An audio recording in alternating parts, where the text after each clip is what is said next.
Assalamualaikum warahmatullahi wabarakatuh. Waalaikumsalam warahmatullahi wabarakatuh.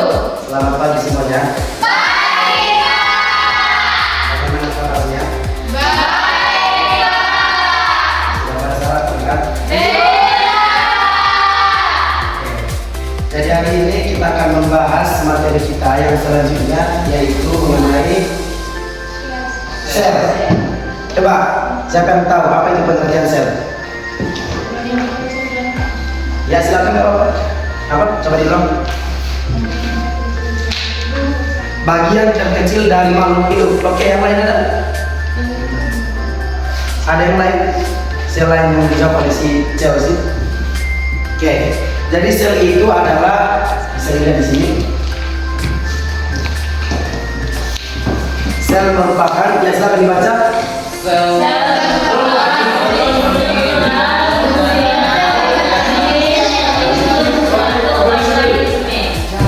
Kamu ada selnya nggak?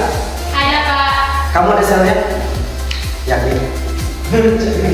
Tumbuhan ada selnya? Ada, Pak. Hewan ada selnya? Ada. Ya, jadi namanya makhluk hidup itu semuanya memiliki ya.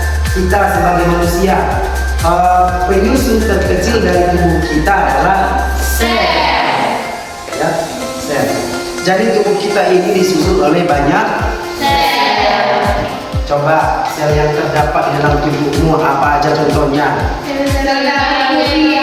Sel darah merah, lagi sel darah putih, terus apa contoh sel yang terdapat di dalam tubuhmu selain sel darah merah sama sel darah putih?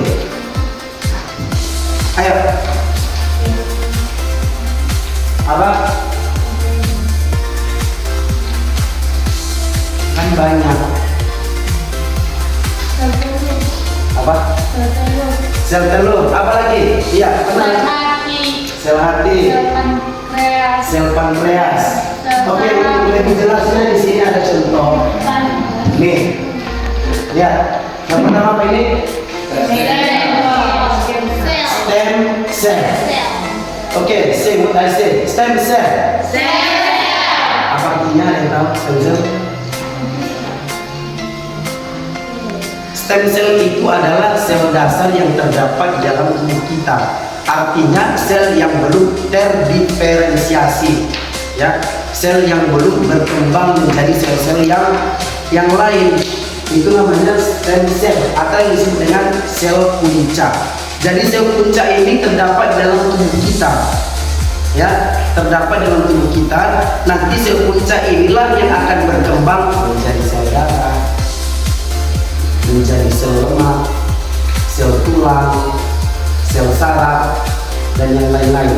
Artinya sel punca ini atau stem cell ini merupakan dasar, ya, bisa dikatakan inangnya sebelum berkembang menjadi sel yang lain. Gitu. Oke, kita lihat ada bone cell. Apa ini bone cell? Ada tahu yang bone cell? Bone cell ini adalah sel tulang. Ada nggak tulang dalam tubuh? Ya. Jadi stem cell inilah semua dasarnya sehingga terbentuk yang ini dan seterusnya. Semua sel yang lain di dalam tubuh. Ini dia dasarnya stem cell atau sel punca.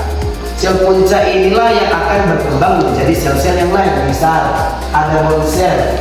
Bone cell ini adalah sel tulang. Kemudian ini blood cell. Blood artinya apa blood? Darah. Berarti ini sel darah. Kemudian ada muscle. Ayo muscle. Apa muscle? Apa? Otot. Ini adalah sel otot, muscle cell. Kemudian ada fat cell. Fat cell ini adalah sel lemak. Ya. Kemudian ada skin cell. Apa artinya skin cell? Skin, ada skincare. Ya kan? Pernah pakai skincare? Pernah. Skin itu artinya kulit. Jadi skin cell adalah sel kulit. Kemudian ada nerve cell.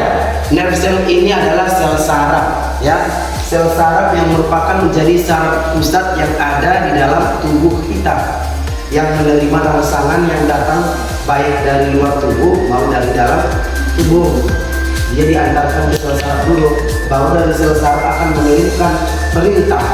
Misalnya kalau kita ingin pipis, mau mandi, atau misalnya kita lapar mau makan, dikirim dulu di otak sebagai sel saraf pusat, diperintahkan ke otak, baru otak memerintahkan alat gerak kita untuk makan. Kalau misalnya kita lapar, atau ini kamar mandi, kita berjalan, kaki kita berjalan, diperintahkan oleh saraf pusat.